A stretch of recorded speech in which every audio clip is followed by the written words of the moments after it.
Hello students, ये आपका fifth video बना रहा हूँ मैं।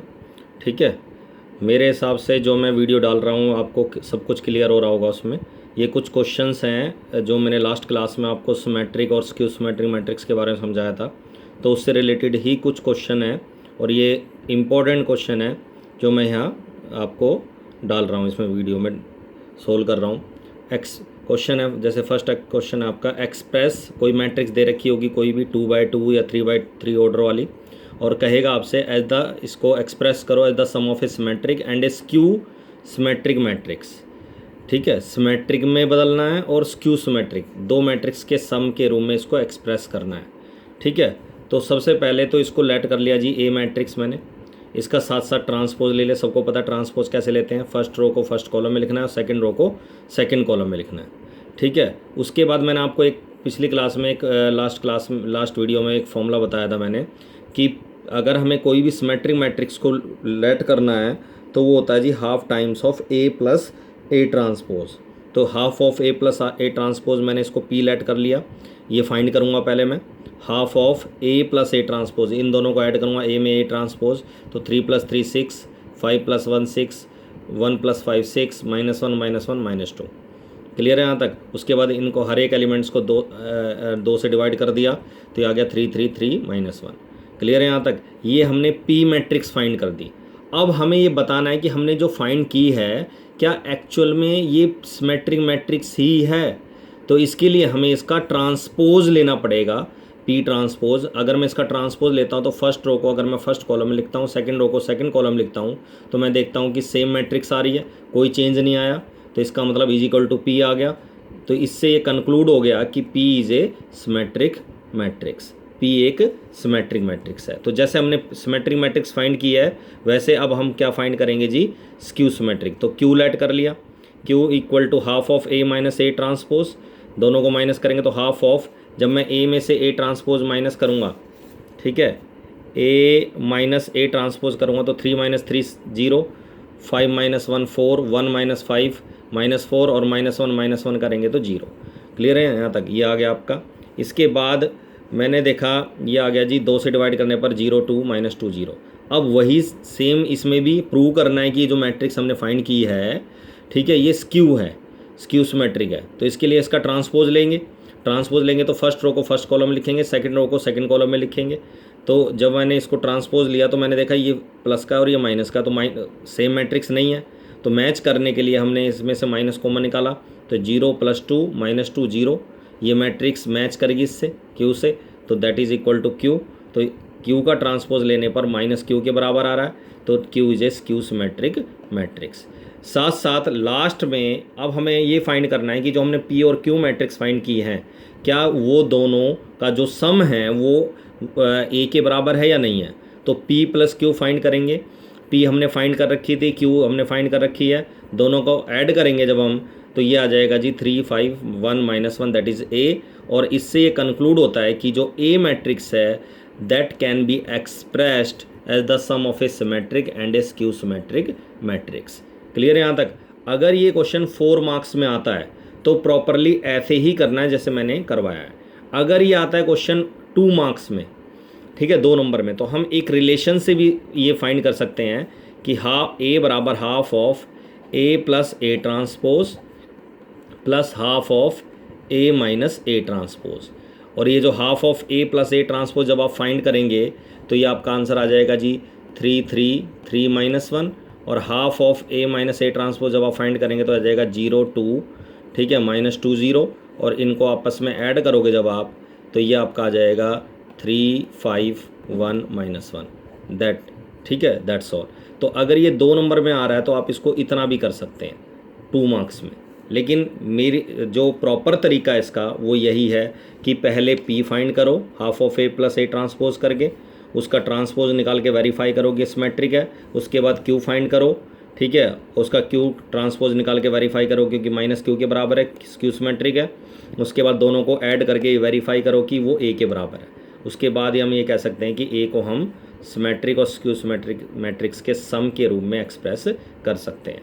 ठीक है, एक तो ये क्वेश्चन था। नेक्स्ट क्वेश्चन है जी आपका, ठीक है, if A and B are symmetric matrices of the same order, ये गिवन है कि ए भी सिमेट्रिक है और बी भी सिमेट्रिक है, then show that A B is symmetric if and only if, important word है ये if and only if, A and B commute, commute का मतलब होता है जी कि A B is equal to B A के बराबर है, ये वेरीफाई करना है। किसी भी क्वेश्चन में याद रखना, ये हमेशा एक पॉइंट है, छोटा सा वर्ड है, if and only if word आ जाए, अगर कभी भी ये if and only if word आ जाए तो उसके लिए हमेशा याद रखना दो कंडीशन होती हैं, मतलब इफ़ एंड ओनली इफ़ में दो क्वेश्चंस होते हैं जिनका हमें आंसर देना होता है। क्या, ये तो खैर गिवन है हमें कि ए एंड बी सिमेट्रिक है, तो गिवन क्या है, ए ट्रांसपोज ए के बराबर है, बी ट्रांसपोज बी के बराबर है। अब हमें जो प्रूव करना है वो दो पार्ट बना लिए हमने इसके, ठीक है, इसके दो पार्ट बना लिए। एक पहला part, if A B is symmetric then A and B commute, मतलब ए बी बराबर बी ए। तो एक तो फर्स्ट पार्ट तो ये है कि अगर ए बी सिमेट्रिक है तो ए बी बराबर बी ए के बराबर वेरीफाई करना, प्रूव करना है। और सेकंड पार्ट है कि अगर सेकंड इन्फॉर्मेशन गिवन है दैट इज ए बी बराबर बी ए के इक्वल है, अगर है तो ये वेरीफाई करना पड़ेगा कि A B is symmetric, A B is symmetric. तो ये दोनों हमें वेरीफाई करने हैं। ये इससे इफ़ एंड ओनली इफ़ की वजह से ये दो क्वेश्चन बन गए हमारे। ये बात ध्यान रखना, कई क्वेश्चन में, कई और चैप्टरों के क्वेश्चनों में भी, वेक्टर में है, कई क्वेश्चंस में जिसमें भी if and only if word आ जाए उसमें इसका मतलब है कि अगर if first one is given then verify second one, if second one is given then verify first one. मतलब कि आपको इफ़ एंड ओनली इफ़ में दो क्वेश्चन खुद बनाने हैं और दोनों को स्टेप बाय स्टेप वेरीफाई करना, प्रूव करना है। जैसे मैं पहले वाला पार्ट प्रूव कर रहा हूँ फर्स्ट, ये हमें गिवन है कि इफ़ ए बी सिमेट्रिक, अगर ए बी सिमेट्रिक है तो अब आप सबको पता है ए बी सिमेट्रिक है, तो ए बी सिमेट्रिक होने का मतलब ए बी का ट्रांसपोज ए बी के ही बराबर होगा, सिमेट्रिक है तो सेम रहती है। और आप सबको मैंने बताया था ए बी का ट्रांसपोज बराबर क्या होता है, B transpose into A transpose. ये मैं आपको बता चुका हूँ कि एक्स वाई का ट्रांसपोज, ठीक है, whole transpose that is Y transpose into X transpose होता है, रिवर्सल ला, ठीक है, रिवर्स हो जाती हैं आपस में। तो B transpose A transpose, B पहले लिखना है, ए बाद में लिखना है। और हमें गिवन है कि बी ट्रांसपोज बी के बराबर है और ए ट्रांसपोज ए के बराबर है, तो बी ट्रांसपोज की जगह बी लिख दूंगा और ए ट्रांसपोज की जगह मैं क्या रख दूंगा जी, ए। तो इससे क्या होगा हमारा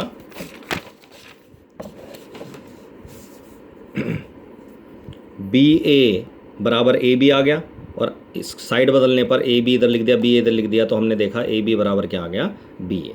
क्लियर है यहाँ तक? तो एक पार्ट तो, फर्स्ट पार्ट तो ये आपका प्रूव हो गया, आसान है, इजी है। सेकंड पार्ट है कि सेकंड पार्ट में हमें वेरीफाई करना था कि अगर ए बी बी ए के इक्वल है तो ए बी सिमेट्रिक है, ये वेरीफाई करना है कि ए बी सिमेट्रिक है। तो मैंने इसी को ए बी को पी लेट कर लिया, तो ए बी को मैंने पी लेट करा, ठीक है, पी का ट्रांसपोज लिया, ए बी का ट्रांसपोज। अब मुझे प्रूव करना है कि पी का ट्रांसपोज लेने पर, मतलब ए बी का ट्रांसपोज लेने पर ए बी ही आना चाहिए। तो पी ट्रांसपोज लिया, ए बी का होल ट्रांसपोज, इसका ट्रांसपोज का रूल लगाया मैंने, बी ट्रांसपोज पहले आएगा, ए ट्रांसपोज बाद में आएगा। बी ट्रांसपोज बी के बराबर है, गिवन है हमें, ए ट्रांसपोज ए के बराबर, तो लेकिन हमने देखा ए बी बराबर बी ए तो आ गया, लेकिन हमें तो बी ए को किसके बराबर लाना है, ए बी के। हमें गिवन है कि बी ए जो है वो किसके बराबर है, ए बी के, इसी पार्ट में सेकंड वाले में। तो बी ए की जगह मैंने क्या रख दिया, ए बी, तो पी के बराबर आ गया। So P is a symmetric matrix, hence prove.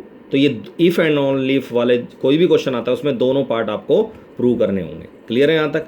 उसके बाद नेक्स्ट क्वेश्चन है जी, इफ़ मैट्रिक्स ए, कोई भी मैट्रिक्स आपको दे रखी होगी और एक कह रखा होगा या तो सिमेट्रिक या स्क्यू सिमेट्रिक, जैसे इस वाले एग्जांपल में मैंने स्क्यू सिमेट्रिक लिया हुआ है। तो if this is a skew symmetric matrix then find the value of A and B, A B find करो।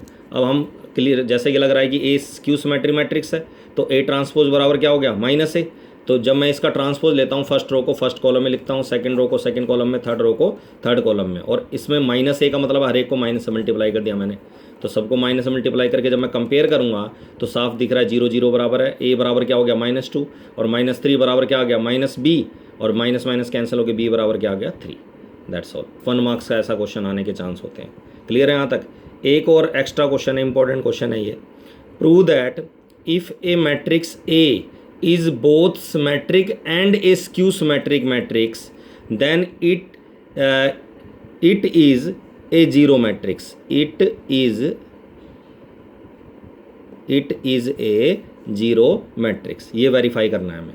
तो लेट कर लो कोई भी, let A I J be a matrix which is both symmetric and skew symmetric. अब हमें पता है सिमेट्री की कंडीशन क्या होती है, सिमेट्री का तो ए आई जे किसके बराबर होगा, ए जे आई के, क्लियर है। स्क्यू सिमेट्रिक की कंडीशन होती है कि ए आई जे बराबर क्या होगा, माइनस ए जे आई के, या माइनस से मल्टीप्लाई करेंगे तो minus times of A I जे बराबर क्या हो गया, ए जे आई बराबर minus times of A I J, clear है यहाँ तक। और फ्रॉम फर्स्ट ऑन इन दोनों अगर मैं ए जे आई की वैल्यू ए आई जे इसके अंदर रिप्लेस कर दूँ तो ये हो गया ए आई जे बराबर माइनस ए आई जे, इनको ऐड करेंगे तो ट्वाइस ऑफ ए आई जे बराबर जीरो, ठीक है। और ए आई जे बराबर क्या आ गया, जीरो। इट मीन्स हर एक एलिमेंट जो ए वाला एलिमेंट है ए आई जे वो जीरो के बराबर है, और इसका मतलब ये जो मैट्रिक्स हमारी क्या होगी, जीरो मैट्रिक्स, ठीक है। ये आपका 5th वीडियो था, 5th क्लास थी, ठीक है।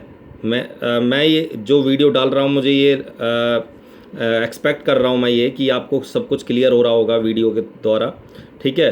वैसे एक दो चार दिन में मैं शायद हो सकता है कि ऑनलाइन क्लासेस भी स्टार्ट करूं, ठीक है। Online classes through zoom app या कोई और ऐप ले लेंगे, ठीक है। उससे और आपको हो सकता है कि उन क्लासेस का भी बेनिफिट मिले। फिर रेगुलर आपकी स्टडी अभी भी रेगुलर ही है, एक दिन छोड़ के एक दिन वीडियो डालूंगा मैं, पोस्ट करूंगा, ठीक है। तो ये आपको आई होप समझ में आ रहा होगा, क्लियर है बेटा, दैट्स ऑल।